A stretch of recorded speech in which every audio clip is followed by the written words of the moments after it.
ఒత్తిడి వచ్చినా, మిత్రులకు ఫామ్ హౌజులు ఉన్నా ఏవి వదలకుండా హైడ్రా అనే ఒక సంస్థను ఏర్పాటు చేసి, తెలియకుంటేనే ప్రజాప్రతినిధులం కొన్ని మన దినచర్యల్లో భాగంగా కొన్ని తప్పిదాలు చేస్తుంటాం. తప్పులు తెలవకుంటేనే కొన్ని తప్పులు జరిగిపోతుంటాయి.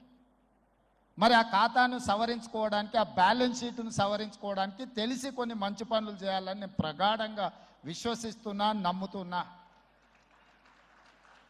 ఆ తెలిసి చెయ్యాలనుకుంటున్న మంచి పనులో భాగము ఈ చెరువులను చెరబట్టిన వాళ్ళ నుంచి విముక్తి కలిగించాలన్న ఏకైక లక్ష్యంతోనే ఈరోజు చెరువులను ఆక్రమించుకున్న వాళ్ళను ఎవరిని వదలకుండా ఉక్కు పాదంతో అణిచివేయాలన్న ఆలోచన, అందులో నిర్మాణాలను ఏ ఒత్తిడి వచ్చినా వెనక్కి తక్కకుండా తొలగించాలన్న ఆలోచనతోనే ఈరోజు ఈ చెరువులలో ఉన్న అక్రమ కట్టడాలను కూలగొడుతున్నాము.